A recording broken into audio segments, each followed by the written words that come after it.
Hi guys! Welcome to my vlog.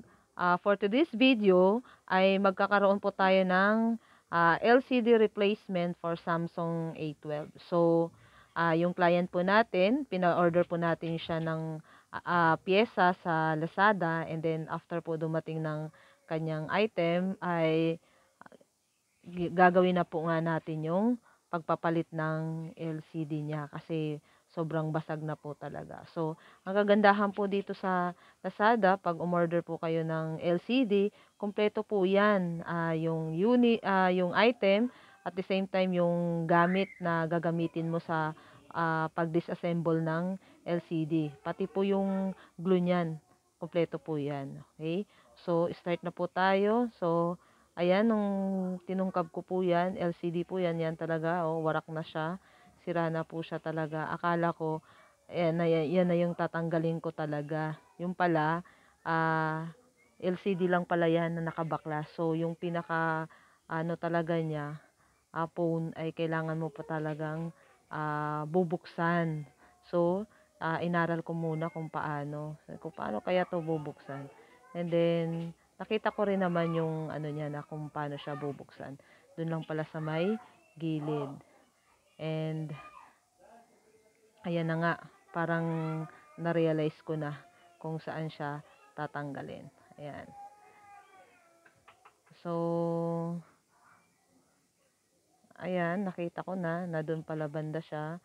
And ayan na nga, tinungkab ko na po. Gamit po yung parang pick po ng gitara, no? Kasama po yan sa pagbili natin ng LCD. Kumpleto po yan lahat. Ayan, natanggal ko na po yung kanyang pinaka cover sa likod.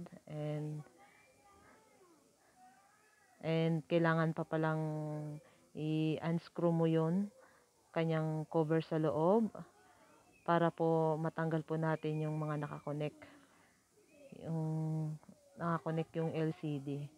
So, akala ko dyan is kailangan kong tanggalin yung battery. Hindi pala. Ayan, tinanggal na po natin. So, madali lang po siyang gawin. Na-inspire po ako dito sa aking mga CSS student. Kasi noon parang laptop lang ang kaya kong gawin. Pero sa ngayon, dahil nga kumpleto na yung gamit pag nag-order ka ng pyesa sa Lazada, so na-inspire na rin po ako na pati cellphone ay ginagawa ko na rin po. So, ayan, tinanggalan ko po yan ng dikit para maging fit po talaga yung LCD pag nilalapat na po natin. Yan. Kailangan po talaga malinis siya kasi minsan yung mga alikabok na tumitigas dyan, yan, dumidikit, kailangan talagang matanggal mo siya para hindi po nakauka, no? Fit na fit po talaga yung LCD pag kinabit po natin. Ayan, trinay ko na po yan, tinesting ko na. Ayan. Okay naman po siya. So, yan. I-fix ko na po siya. So,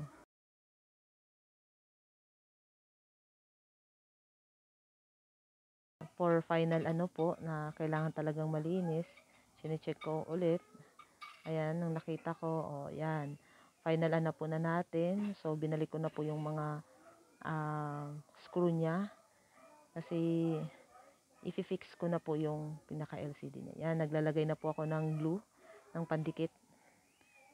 So, hindi natin yan tinipid. Tadaan! Ayan na po yung ating final output. So, medyo madumi po siya niyan.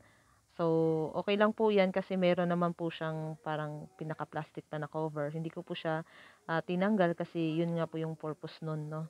Just in case na kumalat po yung glue, at least hindi po yung mismong screen yung madumihan. And, ayan, di ba? Finished product. Oh, okay na. Marunong na pala tayo. Thank you!